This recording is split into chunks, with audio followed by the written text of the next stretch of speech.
الحمد لله وحده والصلاة والسلام على من لا نبي بعده أما بعد فقد قال الله سبحانه وتعالى في القرآن المجيد والفرقان الحميد بعد أعوذ بالله من الشيطان الرجيم بسم الله الرحمن الرحيم يسألونك عن الساعة أيان مرساها فيما أنت من ذكراها إلى ربك منتهاها إنما أنت منذر من يخشاها كأنهم يوم يرونها لم يلبثوا إلا عشية أو ضحاها صدق الله مولانا العظيم وقال النبي صلى الله تعالى عليه وسلم بعثت أنا والساعة كهاتين أو كما قال عليه الصلاة والسلام صدق الله مولانا العظيم وبلغنا رسوله النبي الأمي الكريم ونحن على ذلك لمن الشاهدين والشاكرين والحمد لله رب العالمين اللهم صل على محمد كلما ذكره الذاكرون وصل على محمد كلما غفل عن ذكره الغافلون جزا الله أن محمدا ما هو أهله صلی اللہ علیہ وسلم. محترم دوستو، بزرگوں اور عزیزو، قیامت کی علامتوں میں سے ایک علامت حضرت مہدی کا دنیا میں ظاہر ہونا، پیدا ہونا بھی ہے.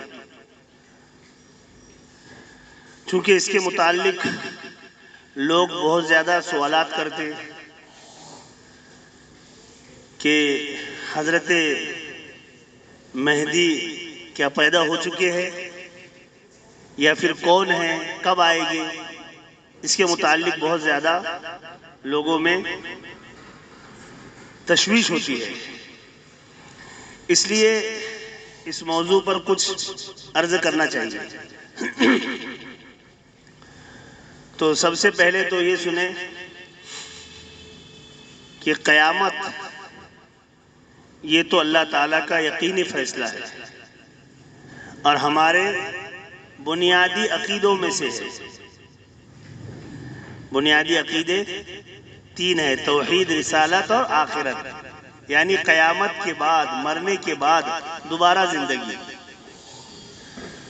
اور قرآن کریم میں اللہ تعالیٰ نے جا بجا قیامت کا تذکرہ فرمایا ہے. لیکن قیامت آئے گی کب، تو اس کے بارے میں کسی کو نہیں پتا سوائے اللہ کے. اسی لیے حدیث جبرائیل میں ہے. حدیث جبرائیل اس کا اتنا بڑا مقام ہے جیسے قرآن کریم میں سورۃ الفاتحہ کا مقام ہے. جیسے سورہ فاتحہ کے بارے میں ہے کہ قرآن کریم کے اندر میں جو کچھ ہے وہ سارا اجمالی طور پر سورہ فاتحہ میں موجود ہے. جتنے مضامین اللہ تعالیٰ نے قرآن کریم میں بیان فرمائے ہیں وہ تمام اجمالی طور پر اللہ تعالیٰ نے سورہ فاتحہ میں ذکر کر دی ہے. اسی طریقے سے 50,000 حدیثوں میں جو کچھ ہے وہ سب کچھ اجمالی طور پر حدیث جبرائیل میں موجود ہے. تو حدیث جبرائیل کے مضمونوں میں سے ایک مضمون یہ بھی ہے کہ حضرت جبرائیل نے پوچھا کہ متی الساعہ، قیامت کب آئے گی. تو حضور اکرم صلی اللہ علیہ وسلم نے فرمایا مل مسئول عنہا بأعلم من السائل، کہ اس کے بارے میں سائل اور مسئول دونوں برابر ہیں. مطلب جتنا پوچھنے والا جانتا ہے اتنا ہی بتانے والا جانتا ہے. اس سے زیادہ نہ آپ کو پتا ہے نہ مجھے پتا ہے، کیونکہ عالم الغیب اللہ کی ذات ہے. ہاں، جو اللہ نے کھول دیا وہ اب غیب نہیں رہا، اور جو کھولا نہیں وہ کسی کو پتا نہیں، کیونکہ وہ غیب ہے. جس کو اللہ تعالیٰ نے بیان کر دیا تو وہ غیب کہاں رہا، وہ تو واضح ہو گیا. اور جس کو اللہ نے بیان نہیں کیا وہ غیب ہے. تو فرمایا ہمارے نبی صلی اللہ علیہ وسلم نے کہ مل مسئول عنہا بأعلم من السائل، کہ اس کے بارے میں سائل اور مسئول دونوں برابر ہیں. جی ہاں، لیکن ہاں اس کی کچھ علامتیں ہیں. بڑی بڑی بھی علامتیں ہیں قیامت کی اور چھوٹی چھوٹی بھی علامتیں ہیں. علامتوں کے متعلق ہمارے نبی صلی اللہ علیہ وسلم نے احادیث میں اس کو علامتوں کو ذکر فرمایا. چونکہ ہمارے نبی قیامت کے قریب بھیجے گئے. قیامت کے قریب بھیجے گئے کا مطلب یہ ہے کہ اب حضور صلی اللہ علیہ وسلم کے بعد کوئی نیا نبی نہیں ہوگا. حضور خاتم النبیین ہیں. اب ڈائریکٹ قیامت آئے گی. اب ڈائریکٹ اللہ تعالیٰ قیامت کو قائم کرے گے. جی ہاں. تو اس لیے قیامت کی علامتوں کے متعلق تو معلوم ہے، قیامت کے بارے میں کسی کو نہیں معلوم. اور قیامت کا انتظار بھی نہیں کرنا چاہیے. کیوں؟ کیونکہ قیامت کا انتظار کرنا یہ یہودیوں کی علامت ہے. ہاں، قیامت کا انتظار کرنا یہ کفار کی علامت ہے. دجال کا انتظار کرنا یہ یہودیوں کی علامت ہے. قیامت کا کافر انتظار کرتے تھے. یسألونک عن الساعۃ ایان مرساہا، حضور صلی اللہ علیہ وسلم سے پوچھتے تھے کہ قیامت کب آئے گی. تو قیامت کا انتظار یہ کفار کی علامت ہے. دجال کا انتظار یہ یہودیت کی علامت ہے. اس لیے قیامت کا انتظار نہیں ہے، اس کے لیے تیاری ہے. قیامت کا انتظار نہیں ہے بلکہ اس کے لیے تیاری ہے. چنانچہ ایک صحابی رضی اللہ تعالی عنہ حضرت انس فرماتے ہیں کہ ایک صحابی مسجد سے نکل رہے تھے، دیہات کے رہنے والے تھے. تو انہوں نے حضور صلی اللہ علیہ وسلم سے سوال کیا، یا رسول اللہ متی الساعہ، کہ یا رسول اللہ قیامت کب آئے گی؟ آپ صلی اللہ علیہ وسلم سائل کا ذہن پڑھ لیا کرتے تھے. حضور صلی اللہ علیہ وسلم سوال کرنے والے کا ذہن پڑھ کے جواب دیا کرتے تھے. تو حضور نے پہچان لیا کہ اس کو بہت قیامت کی جلدی لگی ہے. حالانکہ اس کی بارے میں انتظار منع ہے، انتظار نہیں کرنا ہے. جیسے موت کی دعا مانگنا منع ہے. موت کی دعا مانگنا منع ہے کہ اللہ مجھے موت دے دے. یہ دعا سے حضور صلی اللہ علیہ وسلم نے منع فرمایا، بلکہ حضور نے اعمال کرنے کے لیے بتایا. اس لیے حدیث میں ہے کہ بہت اچھا ہے وہ آدمی جس کو اللہ تعالیٰ لمبی عمر دے اور اس کے عمل بھی اچھے ہو. ہاں، اس لیے لوگ کہتے نا کہ یا اللہ اب تو موت دے دے. نہیں، یہ غلط کرتے، یہ منع ہے دعا مانگنا. موت نہیں مانگنا چاہیے اللہ تعالیٰ سے، بلکہ موت کے لیے تیاری کرنی چاہیے. جتنی لمبی عمر ہو اتنے اعمال کو اور بڑھاتے رہے. ہاں، اسی لیے تو حدیث میں ہے کہ حضور اللہ بھی اپنے بندے کی بڑی عمر کو بھی پسند کرتے. اس لیے حدیث میں ہے کہ جب میرا بندہ 50 سال کا ہو جاتا ہے، حببت الیہ الانابہ، تو میں اس کے لیے انابت کو، میں نے اپنے طرف قریب آنے کو اس کے لیے میں پیش کر دیتا ہوں. حببت الیہ الانابہ. جب 60 سال کا ہو جاتا ہے تو پھر اس کے لیے میں نیکیوں کو آگے بڑھا دیتا ہوں. اور جب 80 سال کا 70 سال سے تجاوز کر جاتا ہے تو نیکیاں لکھی جاتی ہے، گناہ لکھے نہیں جاتے. آپ سوچ رہے ہوں گے گناہ لکھے نہیں جاتے، ایسا کیوں؟ کیونکہ ایسی عمر میں اللہ تعالیٰ اس کے گناہ کرنے کو کی صلاحیت کو گویا کہ ایک طرح سے ختم کر دیتے. بس اب وہ نیکیوں کے طرف. اس لیے بہت سارے بزرگوں کو کہتے ہوئے سنا گیا کہ اب تو بس دل چاہتا ہے کہ مسجد میں بیٹھے رہے، دل چاہتا ہے کہ قرآن ہی پڑھتے رہے. یہ ہے، اس کی نیکیاں لکھو، برائی نہ لکھو. تو بہرحال میں تو یہ اس پر عرض کیا کہ موت کی دعا مانگنا منع ہے. اسی طرح سے قیامت کا انتظار کرنا منع ہے. تو حضور صلی اللہ علیہ وسلم نے ان سے فرمایا کہ ما استعدادھا، قیامت کی سوال تو کر رہے ہو، قیامت کے لیے تمہاری تیاری کیا ہے؟ تو وہ خاموش ہو گئے. لیکن پھر ایک جملہ ایسا کہہ دیا کہ جو ہم سب کے لیے سبق ہو گئے. کہنے لگے یا رسول اللہ قیامت کے لیے تیاری یعنی بہت سارے نماز، نفل روزے، نفل فرض تو ہے لیکن نفل روزے، نفل صدقے، نفل حج، یہ تو بہت سارا میرے پاس نہیں ہے. لیکن ہاں ایک بات ہے میرے پاس کہ میں اللہ اور اس کے رسول سے محبت کرتا ہوں. تو حضور صلی اللہ علیہ وسلم نے فرمایا انت مع من احببت، تو ان کے ساتھ ہوگا جس سے تو محبت کرتا ہے. یعنی قیامت میں اللہ تعالیٰ ہر آدمی کا حشر اس کے ساتھ فرمائیں گے جس سے وہ محبت کرتا ہے. تو حضرت انس فرماتے ہیں رضی اللہ تعالیٰ عنہ کہ یہ بات سن کر ہمیں اتنی خوشی ہوئی کہ اسلام لانے سے لے کر آج تک اتنی خوشی نہیں ہوئی تھی. تو بہرحال یہ ہے قیامت کی تیاری. لیکن اس کی قیامت کی چند علامتیں احادیث میں ذکر کی گئی ہے. کچھ تو بڑی بڑی علامتیں ہیں. جیسے ایک علامت ہے قیامت کی کہ قیامت کے قریب زمین سے ایک جانور نکلے گا جسے دابۃ الارض کہتے ہیں.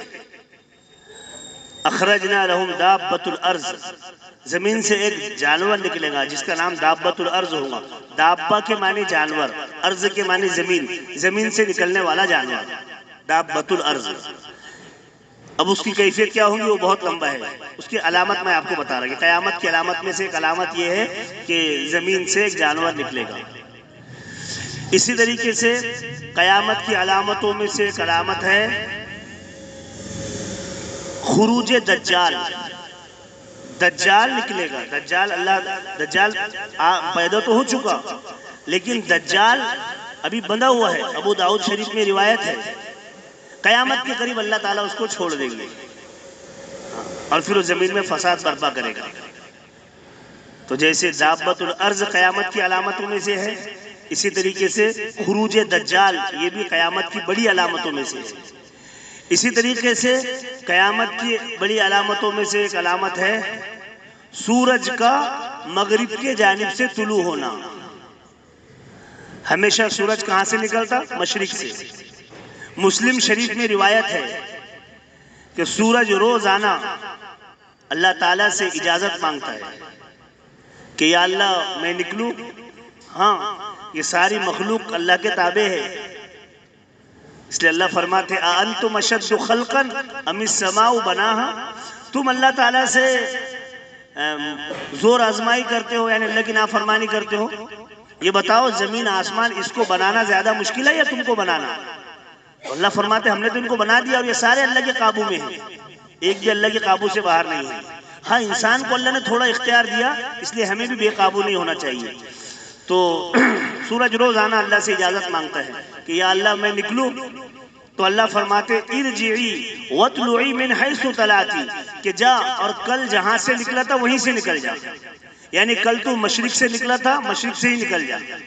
تو ایسا سورج قیامت تک کرتا رہے گا. جب قیامت قریب ہوں گی، بالکل قیامت جب آ جائے گی تو سورج اجازت مانگے گا، بہت دیر تک اس کو اجازت نہیں ملے گی. پھر جب اجازت ملے گی تو اللہ تعالیٰ اس سے کہیں گے اب جا کر مغرب کی طرف سے نکل جا. تو ہمارے نبی صلی اللہ علیہ وسلم نے فرمایا یہی وہ دن ہے جس دن توبہ کا دروازہ بند ہو چکا ہوگا. مغرب کی طرف ایک دروازہ ہے جس کو توبہ کا دروازہ کہتے ہیں. بندوں کی توبہ اس دروازے سے داخل ہوتی ہے اور اللہ توبہ قبول فرماتے ہیں. لیکن جس دن سورج مغرب کی طرف سے نکلے گا تو اللہ تعالیٰ اس دروازے کو بند کر دیں گے. اب اس وقت میں فَيَوْمَئِذٍ لَا يَنْفَعُ نَفْسٌ إِيمَانُهَا لَمْ تَكُنْ آمَنَتْ مِنْ قَبْلُ، کہ جس نے اس وقت تک ایمان نہیں لایا اب اس کو دیکھ کر کے ایمان لائے گا تو اس کا ایمان بھی قابل قبول نہیں ہوگا. جس نے ابھی تک توبہ نہیں کی اس دن توبہ کرے گا تو اس دن توبہ بھی اس کی قابل قبول نہیں ہوگی. کیوں؟ کیونکہ اب جانے کے لیے راستہ ہی نہیں ہے، توبہ کا دروازہ بند ہو چکا ہے. تو قیامت کی علامتوں میں سے ایک علامت ہے سورج کا مغرب کی طرف سے نکلنا. اسی طریقے سے قیامت کی علامتوں میں سے ایک علامت ہے ظہور مہدی. ظہور ظاہر ہونا. پیدا یہ فارسی لفظ ہے، پیدا کے معنی آتے ظاہر ہونا. پیدا یہ فارسی کا لفظ ہے، اس کا ترجمہ آتا ظاہر ہونا. اس لیے بولتے ہیں نا بچہ پیدا ہو گیا یعنی ظاہر ہو گیا. عدم سے وجود میں تو وہ پہلے ہی آ جاتا، ماں کے پیٹ میں عدم سے وجود میں آ جاتا. نیست سے ہست، نتھنگ سے تھنگ وہ ماں کے پیٹ میں ہو جاتا. لیکن پیدا وہ اس وقت ہوتا جب ماں کے پیٹ سے باہر نکلتا. تو ایسے ہی ظہور مہدی یعنی حضرت مہدی کا پیدا ہونا، اس کی خبر تو حضور صلی اللہ علیہ وسلم نے پہلے ہی دے دی. ہمارے نبی صلی اللہ علیہ وسلم نے فرمایا کہ میری خاندان میں اس کا نام میرے نام میں سے ہوگا، اس کے باپ کا نام میرے باپ کے نام سے ہوگا. یعنی ان کا نام ہوگا محمد. دیکھو ان کے بارے میں بہت دھیان سے سمجھنا ہے کیونکہ اس کے بارے میں لوگ بہت زیادہ دھوکے میں پڑتے ہیں. حضرت مہدی کے بارے میں بہت زیادہ لوگ دھوکے میں پڑتے اور بہت سارے دجالوں نے، بہت سارے جھوٹوں نے اپنے آپ کو مہدی بھی بتایا.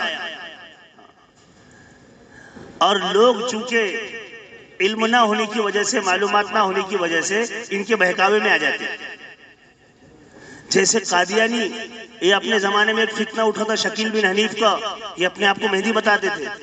تو حضرت مہدی ہے کون، کیا ہے، احادیث میں اس کی تفصیل کیا آئی ہے اس کو سنیں. تو حضور اکرم صلی اللہ علیہ وسلم نے ارشاد فرمایا کہ یہ میرے نام کی طرح ان کا نام ہوگا، یعنی ان کا نام محمد ہوگا، میرے باپ کے نام کی طرح ان کا نام ہوگا، ان کے باپ کا نام بھی عبداللہ ہوگا. اور من عطرتی، یہ حدیث کے الفاظ ہے، وہ میرے خاندان سے ہوں گے، چنانچہ وہ حضرت فاطمہ کی اولاد میں سے ہوں گے، حضرت فاطمہ رضی اللہ تعالیٰ عنہ. لیکن یہاں پہ ایک عجیب بات ہے، حضرت علی نے فرمایا رضی اللہ تعالیٰ عنہ، ایک مرتبہ حضرت علی رضی اللہ تعالیٰ عنہ کھڑے تھے تو کہنے لگے کہ جو مہدی ہوں گے، مہدی ان کا لقب ہے، محمد ان کا نام ہے، مہدی کے معنی راہ یاب، ہدایت یافتہ.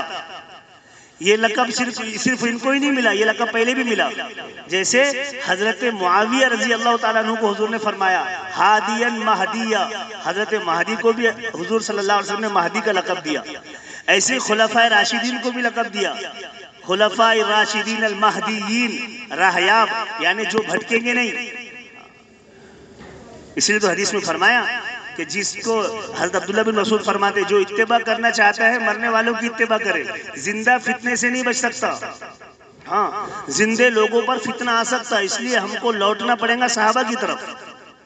زندہ چاہے کتنا ہی بڑا نظر آئے وہ فتنے میں مبتلا ہو جائے گا، خود بھی گمراہ ہوگا اور دوسروں کو بھی گمراہ کرے گا. ہاں، خود بھی گمراہی کی دعوت دے گا اور دوسروں کو بھی گمراہی کے داعی بنائے گا. اس لیے حضور اکرم صلی اللہ علیہ وسلم، ہمارے عبداللہ بن مسعود فرماتے کہ من استن منکم فلیستن بمن قد مات. تو ہادیہ مہدیہ پہلے بھی لقب مل چکے، تو ان کا بھی لقب مہدی ہوگا، نام ان کا محمد ہوگا. تو حضرت علی رضی اللہ عنہ ایک مرتبہ کھڑے تھے، حضرت علی کہنے لگے کہ یہ جو مہدی ہے، محمد مہدی جو قیامت کے قریب پیدا ہوں گے، یہ میرے بیٹے حسن کی اولاد میں ہوں گے. حسن رضی اللہ تعالیٰ عنہ وہاں پر کھڑے تھے، چھوٹے بچے تھے، تو کہا مہدی جو ہوں گے وہ میرے بیٹے حسن کی اولاد میں ہوں گے. اب یہاں پر ایک سوال پیدا ہوتا، حضور صلی اللہ علیہ وسلم نے فرمایا میری بیٹی فاطمہ کی اولاد میں ہوں گے، اور انہی کے بیٹے حسن حسین دو زیادہ مشہور ہیں. حالانکہ حضرت علی کی اور بھی اولاد ہوئی، لیکن حضرت فاطمہ سے 3 بیٹے تھے، حسن حسین محسن. محسن کا لقب زیادہ اس لیے نہیں آتا کہ وہ بچپن میں انتقال کر گئے تھے، حسن حسین کا بہت تذکرہ آتا. تو حضرت علی کہہ رہے کہ یہ میرے بیٹے حسن کی اولاد میں ہوں گے، اور حضور نے فرمایا صلی اللہ علیہ وسلم کہ میری بیٹی فاطمہ کی اولاد میں سے یہ ہوں گے. اب یہ دونوں حدیثوں کو جوڑو تو ان کے تو 2 بیٹے ہیں، یعنی 2 بیٹے زیادہ مشہور ہیں، حسن حسین. تو ملا علی قاری رحمت اللہ علیہ اور دیگر محدثین علماء نے اس کی تطبیق، اس کی تشریح یوں فرمائی کہ حضرت مہدی جو ہے تو ان کے جو باپ ہوں گے نا وہ حضرت حسن کی اولاد میں سے ہوں گے، اور ان کی جو ماں ہوں گی وہ حضرت حسین کی اولاد میں سے ہوں گی. نجیب الطرفین، دونوں طرف سے سید، دونوں طرف سے سادات، دونوں طرف سے آل رسول. ان کے جو باپ ہوں گے وہ حضرت حسن کی اولاد میں ہوں گے، اور ان کی جو ماں ہوں گی وہ حضرت حسین کی اولاد میں سے ہوں گی. ہاں، پھر ایک سوال پیدا ہوتا کہ یہ حضرت حسن کی اولاد میں ان کے باپ کیوں ہوں گے؟ کوئی وجہ بھی ہے اس کی؟ تو اس کی وجہ بھی ہے، جو وجہ حضرت ملا علی قاری رحمت اللہ علیہ نے بیان فرمائی. ملا علی قاری رحمت اللہ علیہ کون تھے؟ تھے تو ادھر ہی ایشیا کی طرف کے رہنے والے، ہندوستان کے رہنے والے، لیکن بعد میں یہ ہجرت کر کے مدینہ چلے گئے تھے، یہ مکہ چلے گئے تھے. مکہ زادہم اللہ شرفا وعظمتا، اللہ ہم سب کو اس کا دیدار عطا فرمائے، آمین. تو حضرت خدیجہ رضی اللہ تعالی عنہ کی جہاں قبر ہے جنت المعلی میں، جو حج کے لیے گئے انہوں نے دیکھی ہوں گی، لیکن معلوم نہ ہونے کی وجہ سے ان کو یہ نہیں معلوم کہ امی خدیجہ کے پیروں میں ان کی قبر ہے. اب جب مکہ جائے گے نا تو اس کو ضرور دیکھنا. الحمدللہ میں نے دیکھا امی خدیجہ کی جہاں قبر ہے جنت المعلی کے اندر، ان کے پیروں میں ملا علی قاری رحمت اللہ علیہ کی قبر ہے. تو ان کی شرح ہے شرح مرقات، مشکات کی شرح ہے مرقات، اس میں انہوں نے اس کی وجہ بیان فرمائی کہ یہ حضرت حسن کی اولاد میں کیوں ہوں گے، حضرت حسین کی اولاد میں کیوں نہیں ہوں گے. تو اس کو انہوں نے اوپر سے لایا، اوپر سے بیان کیا. حضرت ابراہیم علیہ السلام سے اس کو کھولا کہ ابراہیم علیہ السلام کے 2 بیٹے، ویسے تو بہت بیٹے تھے لیکن 2 بیٹے زیادہ مشہور تھے، اسحاق علیہ السلام اور اسماعیل علیہ السلام، پھر وہاں سے کھولتے ہوئے لایا ہے، اور ابھی وقت ختم ہوا، آئندہ ہفتے انشاءاللہ اس کو اور بیان کریں گے۔ اللہ تعالیٰ سے دعا فرمائے کہ اللہ تعالیٰ ہم تمام کو کہنے سننے سے زیادہ حسن عمل کی توفیق نصیب فرمائے، اللہ تعالیٰ ہم تمام کو صحیح عقیدے کے ساتھ زندگی گزارنے والا بنائے، آمین۔ وآخر دعوانا الحمدللہ رب العالمین۔ جن بھائیوں نے سنتیں نہیں پڑھی وہ سنتیں پڑھیں۔